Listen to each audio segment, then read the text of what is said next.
bumabayo. Maliit nga yung saging mo. Nagreklamo ba ako? Anti na lang talaga yung bumababa. Okay lang paglaruan mong dibdib. Baka maliit. Hindi nga kayo natakot sa may asawa. Yun hello mga kadol, magandang araw sa inyong lahat. Ayun, welcome na naman sa aking YouTube channel. Sana po ay mag-i-enjoy kayo sa aking ginawang videos ngayon mga kadol. At syempre, huwag niyo naman kalimutan na share ang ating video para marami tayong mapasaya ngayon mga ka-idol. At huwag kalimutan na mag-subscribe kung bago ka pa lang sa aking channel at i-hit yung notification bell para lagi kang updated sa aking mga bagong i-upload mga ka-idol. So bago po tayo mag-proceed sa ating video, i-shoutout naman natin si Idol Silvano Francisco at sa kanyang tropa na mga kulit na sina Idol Ondo at si Idol Pablito. Yun, shoutout sa inyong lahat mga ka-idol. And shoutout din kay Idol. Yan, ito siya mga ka-idol. Shoutout sa iyo Idol, and ingat mo dyan lagi sa Doha, Qatar Idol. So yun lang ba mga ka-idol, kung sino bang pa-shoutout, comment lang ka sa video na to para kaya naman pa-shoutout ko sa next upload ko mga ka-idol. So proceed na po tayo sa ating video. Ang tunay na lalaki. Oh my God! Bumabayo.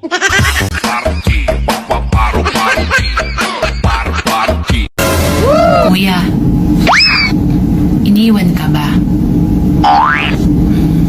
Baka maliit.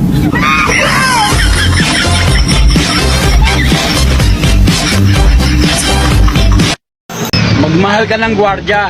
What? Kasi sobrang tigas ng batuta nila.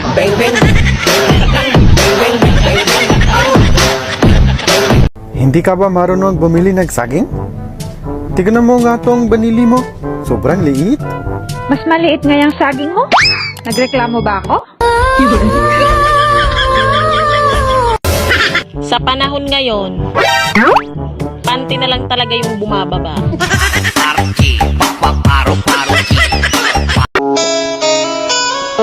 Huwag mong paglaruan ang puso ng babae.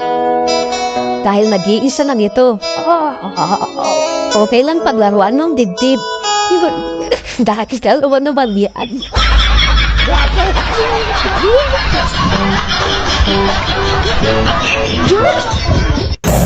Ang mga lalaki, pagmahal talaga yan. Maalaga at maalalahanin. Hindi ka niyan ipagpapalit. Dadagdagan ka lang.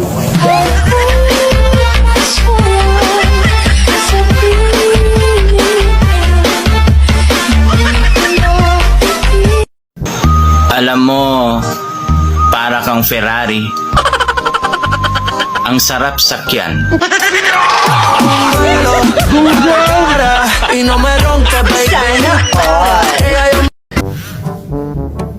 Huwag kayong matakot magmahal sa may anak na. Hindi nga kayo natakot sa may asawa.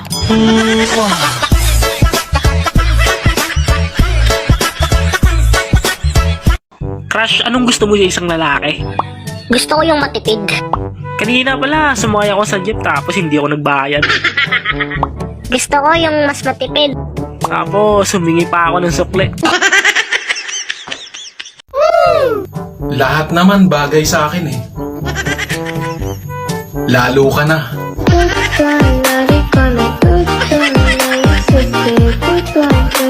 Lalandi mo ako tapos ngayong napol ako sasabihin mo sa akin ganun ka lang talaga kasi friendly ka. Eh kung suntukin ko kaya yung ngala-ngala mo. Mangiinom ka ba?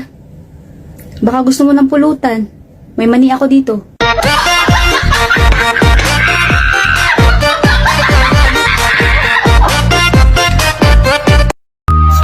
Kuya, maasahan ko ba ang boto mo sa darating na eleksyon? Opo ate.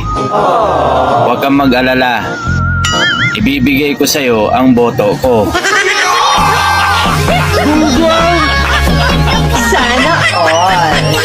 Sweetheart, salamat sa sobrang alaga mo sa akin ha. Siyempre naman, sweetheart. Pero sana magpakita ka rin ng kabaitan sa katulong nating si Inday. Eh masipag naman yan.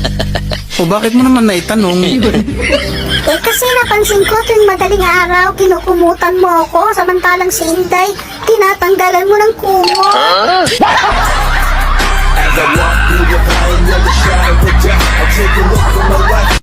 Dako kay kog pangandoy. Dako pa jud kog tutoy. Langga ako, isa ra gid akong pangandoy.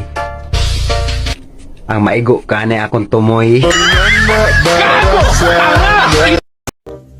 Mr. Raul, kapag nasagot mo ang tatlong tanong ay pwede ka nang makalabas dito sa mental hospital. Opo, Dok. Nasaan ang mata? Nasaan ang tenga? Nasaan ang ilong? Aba, paano mo nagawa yun? Naman! Utak lang, Dok. Utak lang.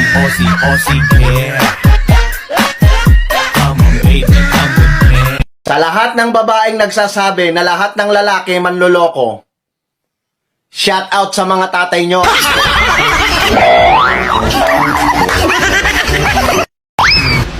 O ikaw, ako nga pala yung niloko mo noon.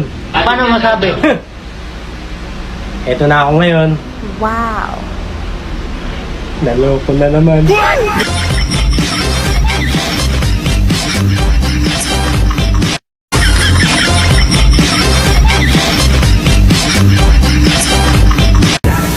Yung nag-meet kayo ng kachat mo, tapos pag-uwi mo ng bahay, naka-block ka na.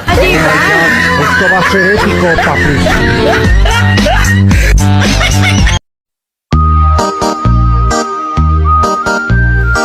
Kung ako ang mag-full tank sa'yo, sigurado, abot langit ang biyahe mo. Promise. Sa TikTok ngayon, palakihan na lang ng didi. Pag maliit ang didi mo, mag-Facebook ka na lang.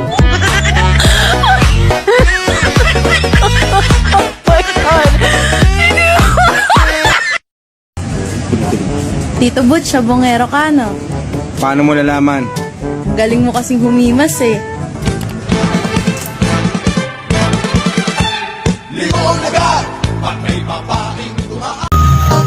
Kung ako ang jowa mo, dadalhin kita sa mamahaling lugar. Alam mo kung saan?